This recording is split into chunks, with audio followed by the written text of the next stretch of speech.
అందరికీ నమస్కారం. ఈరోజు కథ కర్ణ పాటి 30 రాసిన వారు మిస్టర్ ఏ గారు. ఇక స్టోరీలోకి వెళ్తే మధ్యరాత్రిలో సారికకి మెలకు వచ్చేసరికి శౌర్య ఆలోచిస్తూ కూర్చున్నాడు.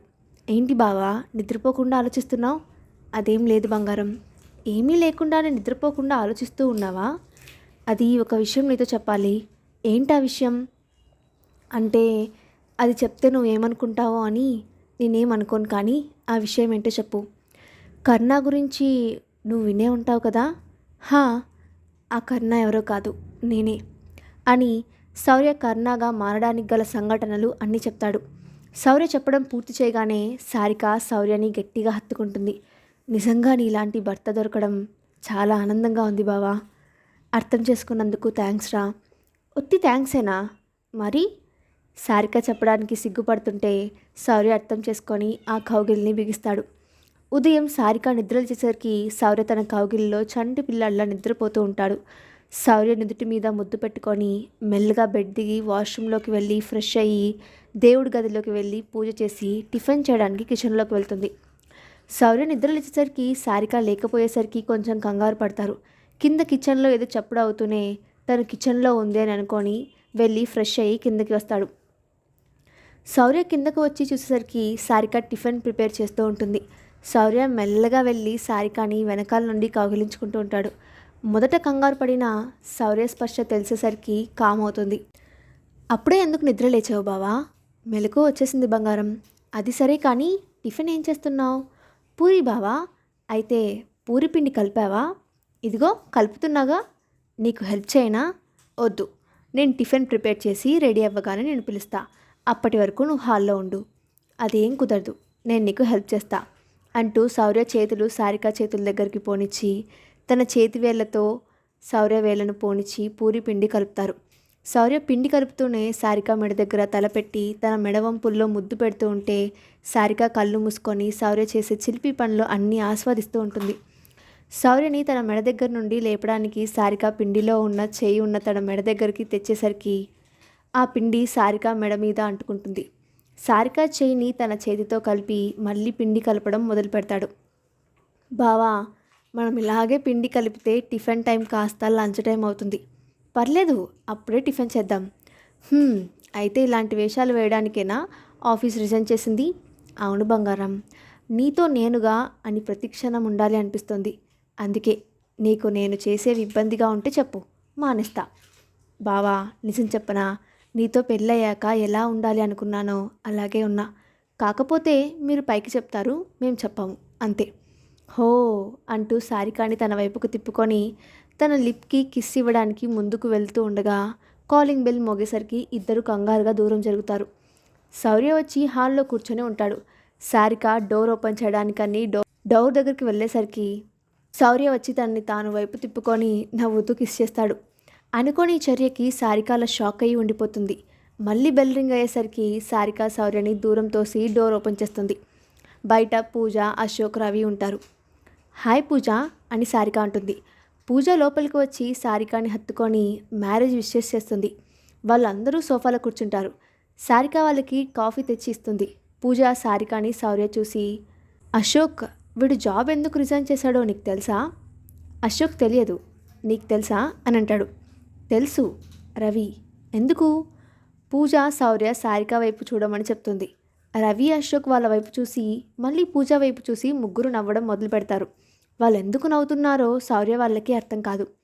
రే, ఎందుకు నవ్వుతున్నారో చెప్పి నవ్వండ్రా. శౌర్య, ఒకసారి మీరిద్దరూ అద్దంలో వెళ్ళి చూసుకోండి అని పూజ అంటుంది. పూజ అలా అనేసరికి శౌర్య సారిక అద్దం దగ్గర వెళ్ళి చూసుకుంటారు. సారిక మెడ మీద చేతుల నిండా పూరీల పిండ ఉంటుంది. అలాగే శౌర్య పెదవులు, తన చేతుల చుట్టూ కూడా అలాగే ఉంటుంది. వీళ్ళు బెల్ రింగ్ అయిందని అనే కంగారులో అవి ఏం పట్టించుకోకుండా వచ్చేస్తారు. శౌర్య ఇంకా అక్కడ ఉంటే వాళ్ళు ఆడుకుంటారు అని ఫ్రెష్ అవ్వడానికి తన రూమ్కి వెళ్తాడు. పూజ, సారిక నువ్వు కూడా ఫ్రెష్ అయ్యిరా. అంటే టిఫిన్ ఇంకా ప్రిపేర్ అవ్వాలా? అది చేసి ఫ్రెష్ అవుతా. మీరు కిచెన్లో టిఫిన్ చేయకుండా అలా ఆడుకుంటూ ఉంటే టిఫిన్ ఏమవుతుంది, కానీ నేను వెళ్ళి టిఫిన్ చేస్తా, నువ్వు వెళ్ళి ఫ్రెష్ అవ్వు. వద్దు, నీకు ఇబ్బంది అవుతుంది. నాకేం ఇబ్బంది కాదు, కానీ నువ్వు వెళ్ళి ఫ్రెష్ అయ్యిరా. పూజ అలా చెప్పేసరికి సారిక ఫ్రెష్ అవడానికి తన రూమ్కి వెళ్తుంది. శౌర్య సారిక ఫ్రెష్ అయ్యి కిందికి వస్తారు. అందరూ కలిసి టిఫిన్ తింటూ మాట్లాడుకుంటూ ఉంటారు. పూజ: రేయ్, నువ్వు చేసిన పని మాకేం నచ్చలేదు. శౌర్య: దేని గురించి? జాబ్. పూజ: అప్పుడు మీ పెళ్లి గురించి నేను కంపెనీ బాధ్యతలు తీసుకున్నా. ఇప్పుడంతా బాగానే ఉంది కదా అని కంపెనీ మీకు హ్యాండ్ ఓవర్ చేశా. మళ్ళీ కంపెనీకి ఏదైనా ప్రాబ్లం వస్తే నేను మళ్ళీ వస్తా. అది కాదు శౌర్య అని అశోక్ అంటాడు. రేయ్, ఇంకా ఆ విషయం గురించి మాట్లాడకండి అని శౌర్య గట్టిగా చెప్పేసరికి వాళ్ళు ఇంకా ఏం మాట్లాడకుండా ఉంటారు. రోజులు గడుస్తున్నాయి. దివ్యకి కర్ణ కేసులో కుమార్పై అనుమానం వచ్చేలా శ్రీ ద్వారా శౌర్య క్రియేట్ చేశాడు. కరెక్ట్గా అమ్మాయిలను విదేశాలకు అమ్మే వ్యక్తి ఈ రాష్ట్రంలోకి వస్తున్నాడు అని, అలాగే కర్ణాని అరెస్ట్ చేయమని ఒకే రోజు చెప్పడంతో శౌర్య శ్రీ సహాయంతో కుమార్లా ఉండే ఫేస్ మాస్క్తో తన ప్లేస్లోకి వెళ్తాడు. శౌర్యకి కుమార్ వాళ్ళ ఫ్యామిలీతో ఉంటే తన ఫ్యామిలీతో ఉన్న ఫీలింగ్ కలుగుతుంది. శౌర్య వచ్చిన పని పూర్తి చేసుకొని మళ్ళీ ఇంటికి వస్తాడు. శౌర్యకి కుమార్ని చూడగానే ఎవరో బాగా కావాల్సిన వాళ్ళలా అనిపించడంతో శౌర్య ఆలోచిస్తూ ఉండగా సారిక ఏదో ఆల్బమ్ పట్టుకొని వస్తుంది. శౌర్య ఆల్బమ్ ఎవరిది అని అడిగితే సావిత్రి ప్రమోద్ది అని చెప్తుంది. ఇద్దరూ కలిసి ఆల్బమ్ చూస్తూ ఉండగా కుమార్లా ఉన్న ఒక వ్యక్తి ఫోటో ఆల్బంలో ఉంటాడు. శౌర్య వెంటనే ఆ ఆల్బమ్ తీసుకొని సావిత్రి దగ్గరకు వెళ్ళి ఒక ఫోటో చూపించి ఎవరిది అని అడుగుతాడు. ఒకసారి ఆ ఫోటోని చేతితో నిమిరి మీ నాన్న విజయ్ కుమార్ వర్మ అని చెప్తుంది. సావిత్రి అలా చెప్పగానే ఆనందంతో సారిక దగ్గరికి వెళ్ళి తన్ని గట్టిగా హత్తుకుంటాడు. సారిక ఏమైందని అడిగితే కుమార్ వాళ్ళ అన్నయ్య అని వాళ్ళ గురించి తెలుసుకోవాలని చెప్పి కుమార్ వాళ్ళ ఊరికి వెళ్తాడు. అక్కడికి వెళ్ళాక కుమార్ వాళ్ళు పూజ చేయడానికి భైరవపురం వెళ్ళారు అని చెప్పగానే అక్కడికి వెళ్తాడు. అక్కడికి వెళ్ళేసరికి కుమార్, అర్జున్ ఇద్దరు రుద్ర పంపిన మనుషులను కొడుతూ ఉంటారు. కుమార్ గురించి అని వస్తే తన ఇంకో అన్నయ్య కూడా అక్కడే ఉన్నందుకు శౌర్య చాలా సంతోషపడతాడు. ఇంతలో కుమార్ని షూట్ చేయడం, హాస్పిటల్కి తీసుకొని వెళ్ళడం వల్ల వెనకాలే శౌర్య వెళ్ళడం జరుగుతుంది. కుమార్ని హాస్పిటల్ లోపలికి తీసుకొని వెళ్ళాక శౌర్య బయట కూర్చొని హాస్పిటల్ పేరు చూస్తాడు. హాస్పిటల్ పేరు చూడగానే సారిక ఆ రోజు అక్కడ కాన్ఫరెన్స్ ఉంది అని చెప్పినట్టు గుర్తుకొస్తుంది. వెంటనే శౌర్య సారికకి కాల్ చేస్తాడు. సారిక లిఫ్ట్ చేయగానే శౌర్య ఏడుపు వినపడుతుంది. సారిక శౌర్య ఎందుకు ఏడుస్తున్నాడో తెలియక బావా ఏమైంది అని అడగగానే శౌర్య జరిగింది చెప్తాడు. బావా, నేను ఇంకా హాస్పిటల్కి వెళ్ళే దారిలో ఉన్నా, నువ్వేం భయపడకు, నేను ఇప్పుడే హాస్పిటల్కి వచ్చి తన్ని ట్రీట్ చేస్తా అని చెప్పేసరికి శౌర్య కొంచెం స్థిమితపడతాడు. సారిక హాస్పిటల్కి వచ్చే దారిలో ఉండగానే డాక్టర్ సాయి ఫోన్ చేసి కుమార్ గురించి చెప్పగానే ఇంకో మాట మాట్లాడకుండా వెంటనే వస్తాను అని చెప్తుంది. సారిక హాస్పిటల్ దగ్గరికి వచ్చేసరికి శౌర్య కార్లో హాస్పిటల్ బయట ఉంటాడు. అది చూసి కార్ దగ్గరికి వెళ్ళేసరికి శౌర్య స్టీరింగ్పై తల పెట్టుకొని ఉంటాడు. బావా అని సారిక పిలుపు వినపడగానే శౌర్య కారులో నుండి బయటకు వచ్చి సారికని హత్తుకొని ఏడుస్తాడు. బావా, నేను వచ్చాగా, ఇంకా కుమార్కి ఏమీ కాదు, నువ్వు ఇంకా భయపడకు అని చెప్తుంది. సారిక అలా చెప్పేసరికి తనకి దూరంగా జరిగి లోపలికి వెళ్ళమని చెప్తాడు. నువ్వు అని సారిక అంటే ఇప్పుడు రావడం కరెక్ట్ కాదు, నువ్వు వెళ్ళు అనేసరికి సారిక లోపలికి వెళ్తుంది. కుమార్కి ఆపరేషన్ చేసి తన హెల్త్ గురించి ఇంకా తనని ఎలా చూసుకోవాలని డాక్టర్స్కి చెప్పి బయటకు వస్తుంది. శౌర్య సారికాని చూసి కంగారుగా తన దగ్గరకు వెళ్ళి ఎలా ఉంది అని అడుగుతాడు. మళ్ళీ తనే అయినా ఆపరేషన్ చేసింది మిస్సెస్ సారిక శౌర్య అని తెలిసి పేషెంట్ గురించి అడగడం అనవసరం అని సారికాని హత్తుకుంటాడు. అప్పటి నుండి అర్జున్ కుమార్ గురించి ఎప్పటికప్పుడు తెలుసుకుంటూనే ఉన్నాడు. సారిక తల్లి కాబోతుంది అని ఆ విషయం శౌర్యకి చెప్పి తన కళ్ళల్లో ఆనందం చూడాలని ఇంటికి వెళ్తుంది. తను ఇంటికి వెళ్ళేసరికి హాల్లో వంశీ, కావ్య కూర్చొని ఉంటారు. వాళ్ళకి విషయం చెప్తాము అనుకొని మళ్ళీ తనే ఫస్ట్ శౌర్యకి చెప్పాలి అని తన రూమ్కి వెళ్ళిపోతుంది. శౌర్య ఇంటికి వచ్చి కావ్య వాళ్ళకి విష్ చేసి తన రూమ్లోకి వెళ్ళి వాష్రూమ్లోకి వెళ్ళడం సారిక గమనించి తను వచ్చి వాళ్ళ రూమ్ బాల్కనీలో నిలబడి ఉంటుంది.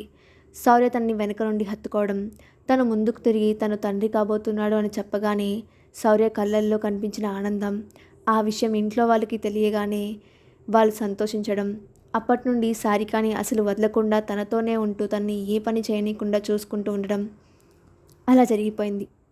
ప్రజెంట్ అలా అని అన్నీ ఒక్కసారి గుర్తుకు చేసుకుంటూ ఉంటుంది సారిక. శౌర్యకి ఇంజెక్షన్ ఇవ్వవలసిన టైం అవ్వడంతో తనకి ఇంజెక్షన్ ఇచ్చి మళ్ళీ తన చేయి పట్టుకొని అలాగే శౌర్య వైపు బాధగా చూస్తూ ఉంటుంది. దాహంగా అనిపించి నిద్రలో నుండి లేస్తుంది దివ్య. వాటర్ కోసం శ్రీ రూమ్ అంతా వెతుకుతుంది.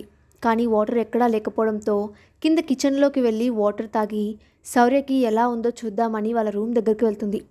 శౌర్య వాళ్ళు ఉన్న రూమ్ దగ్గరికి వెళ్ళి వాళ్ళని విండో నుండి చూసి వాళ్ళని డిస్టర్బ్ చేయడం కరెక్ట్ కాదు అని తన రూమ్కి వెళ్ళడానికి అని ముందుకు తిరిగి మళ్ళీ ఏదో అనుమానంగా వాళ్ళని చూస్తుంది. వెనక్కి తిరిగి చూడగానే దివ్యకి ఒళ్ళంతా చెమటలు పట్టేశాయి. కాళ్ళు గజగజ వణుకుతున్నాయి. తన మాట బయటకు రావడం లేదు. ఆ సమయంలో అసలు ఏం చేయాలో కూడా తెలియడం లేదు. ఒక్కసారిగా ధైర్యం తెచ్చుకొని పరుగున శ్రీ రూమ్లోకి వెళ్ళి శ్రీ మహా మధ్యలో పడుకొని ఫుల్గా బ్లాంకెట్ కప్పుకున్నా సరే తనకు భయం వేయడం ఆగడం లేదు. దివ్య భయపడడం తెలిసిన మహా నిద్రలోనే దివ్య వెన్ను నిమురుతూ ఉంది. దివ్యకి మహాస్పర్శ తగలడంతో ధైర్యంగా నిద్రపోతుంది. శౌర్య మెల్లగా కళ్ళు తెరిచి చూసేసరికి తన ఎదురుగా సారిక చేయి పట్టుకొని ఏడుస్తూ కనిపిస్తుంది. శౌర్య బంగారం అనేసరికి సారిక శౌర్య వైపు చూస్తుంది. ఇప్పుడు ఎలా ఉంది బావా? చాలా బాధగా ఉంది నువ్వు ఏడుస్తుంటే. ఇంకా ఏడవడం ఆపు బంగారం, నేను బాగానే ఉన్నా. నీకు ఏదైనా అవుతుందేమో అని ఎంత భయపడ్డాను తెలుసా బావా? నేను ఇప్పుడు బాగానే ఉన్నా. నువ్వు భోజనం చేసి టాబ్లెట్లు వేసుకున్నావా? హా, నిజం చెప్పు. లేదు. నీకెన్నిసార్లు చెప్పాను సారిక, నువ్వు ఇలా భోజనం చేయకుండా ఉంటే మన పాప ఆకలితో ఉంటుందని. అది బావా. సరే, నువ్వు వెళ్ళి భోజనం చేసిరా. నువ్వు తినలేదు కదా, నీకు తెస్తా అని సారిక వెళ్ళి భోజనం తెచ్చి శౌర్య పక్కన కూర్చొని తను తింటూ శౌర్యకి తినిపిస్తూ ఉంటుంది. సడన్గా శౌర్యకి వెక్కిళ్ళు స్టార్ట్ అవుతాయి. సారిక వాటర్ కోసం అని రూమ్ అంతా వెతికి ఎక్కడ లేకపోయేసరికి తను వెళ్ళి శౌర్య పెదవులను సారిక పెదవులతో మూస్తుంది. శౌర్యకి వెక్కిళ్ళు ఆగడం గమనించి తన నుండి దూరం జరిగి మళ్ళీ తనకి భోజనం తినిపిస్తూ ఉంటుంది. ఈసారి శౌర్య కావాలి అని రాణి వెక్కిలను వచ్చినట్టుగా వెక్కుతూ ఉంటాడు. అది గమనించిన సారిక వాటర్ తేవడానికి కిచెన్లోకి వెళ్ళి భోజనం ప్లేట్ కిచెన్లో పడేసి వాటర్ తీసుకొని వచ్చి శౌర్యకి ఇస్తుంది. అదేంటి ఇందాక కిస్ ఇచ్చి ఇప్పుడు వాటర్ ఇస్తున్నావు? ముందు వచ్చిన వెక్కిళ్ళు నిజంగా, ఇప్పుడు వచ్చినవి తమరు కావాలని వెక్కుతున్నారుగా, అందుకే. తెలిసిపోయిందా? సరే ఇంకా పడుకో బావా, నీకు రెస్ట్ కావాలి. నువ్వు నా పక్కన పడుకుంటేనే నేను పడుకుంటా. బావా, నీకు లెఫ్ట్ సైడ్ ఆపరేషన్ జరిగింది కాబట్టి అక్కడ పడుకోకూడదు. సరే అయితే రైట్ సైడ్లో పడుకో. సారిక కాసేపు ఆలోచించి సరే అయితే పడుకుంటా, కానీ నువ్వు నాకు ఒక మాట ఇవ్వాలి. ఏంటి? నువ్వు ఒక 10 రోజుల వరకు నీ కుడి చేతి వేళ్ళను అస్సలు కదపకూడదు. ఎందుకు? అది నీ వేళ్ళలో 2 వేళ్ళు ఫ్రాక్చర్ అయ్యాయి, అందుకు. మరి భోజనం ఎలా? నేనున్నాగా. సరే అయితే వచ్చి పడుకో. సారిక వెళ్ళి శౌర్య పక్కన పడుకుంటుంది. శౌర్య తన లెఫ్ట్ హ్యాండ్ వేళ్ళతో సారిక నడుంపై టచ్ అయ్యి అవ్వనట్టు చేస్తుంటే సారికకి చెక్కలు గింతలుగా అనిపిస్తూ ఉంటుంది. బావా, ఆడింది చాలు, ఇంక పడుకో. నిద్ర రావడం లేదు బంగారం.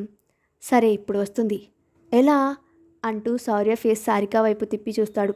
సారిక తన ఫేస్ని కొంచెం ముందుకు పెట్టి శౌర్య పెదవులను సారిక పెదవులతో జత కలుపుతుంది. వాళ్ళు అలాగే నిద్రలోకి జారుకుంటారు. ఉదయం అందరూ నిద్రలేచి ఫ్రెష్ అయ్యి మెట్ల పక్కన ఉన్న సోఫాలో కూర్చుంటారు. శ్రీకావ్య, అర్జున్, కుమార్ వాళ్ళందరికీ కాఫీ ఇచ్చి వాళ్ళు కూడా అక్కడ కూర్చొని మాట్లాడుకుంటూ ఉంటారు. అర్జున్, శౌర్యకి ఎలా ఉంది శ్రీ? శ్రీ, హా ఇప్పుడు బాగానే ఉందంటన్నయ్య. కుమార్, ఒకసారి వెళ్ళి చూద్దామా? వద్దు, శౌర్య అన్నయ్య రెస్ట్ తీసుకుంటున్నాడన్నయ్య. సరే, ఉదయం నుండి ఇంట్లో పెద్దవాళ్ళు ఎవ్వరూ కనపడడం లేదేంటి? అందరూ గుడికి వెళ్ళారన్నయ్య. వాళ్ళు మాట్లాడుకుంటూ ఉండగా శౌర్యపై అటాక్ చేసిన జగదీష్ ఇంట్లోకి వచ్చి హాల్లో ఉన్న సోఫాలో కూర్చొని పక్క ఉన్న ఫ్లవర్ వాజ్ పగలకొడతాడు. ఆ శబ్దానికి అందరూ మెట్లు దగ్గరికి వచ్చి కిందకి చూస్తారు. కింద జగదీష్ కనిపించేసరికి వంశీ కిందకి వెళ్దామని వెళ్తుంటే సారిక తన రూమ్లో నుండి వస్తూ పైకి చూసి కిందకి రావద్దు అని కళ్ళతో సైగ చేస్తుంది. వంశీ కిందకి వెళ్లకుండా పైకి వచ్చేసరికి అర్జున్ వాళ్ళు ఎందుకు వెళ్ళలేదు అని అడుగుతారు. సారిక రావద్దు అని చెప్పింది అని వాళ్ళతో కలిసి కింద జరిగేది చూస్తూ ఉంటాడు. జగదీష్, ఏంటి నీ మొగుడు ఉన్నాడా లేకపోయాడా? హో, ఒకవేళ ఇంకా బెడ్పై ఉండిపోయాడా? నీ మొగుడు లేచాక చెప్పు వాణ్ణి ఊరి నుండి వెళ్ళపోమ్మని అని ఇంకా ఏదో చెప్తూ ఉండగా బంగారం కాఫీ అంటూ శౌర్య వచ్చి జగదీష్కి ఎదురుగా కూర్చుంటాడు. శౌర్యని అలా చూడగానే జగదీష్ ఆపుతాడు. శౌర్య జగదీష్ని కోపంగా చూసేసరికి తన ముందు మోకాలపై కూర్చొని క్షమించమని అడుగుతాడు. నువ్వు నన్ను చంపాలి అని చూసినా నిన్ను వదిలేసేవాణ్ణి, కానీ నీ వల్ల నా బంగారం నిన్నంతా ఏడుస్తూ ఉంది. నేను నిన్ను వదలను, కానీ నువ్వు నేను చెప్పిన పని చేస్తే వదిలేస్తా. ఏంటి? నీ ఆస్తి మొత్తం ఊర్లో ఉన్న పేదవాళ్ళకి రాసిచ్చేయి, లేదంటే నువ్వు నా చేతిలో చస్తావు. జగదీష్ కాసేపు ఆలోచించి సరే అని అక్కడి నుండి వెళ్ళిపోతాడు.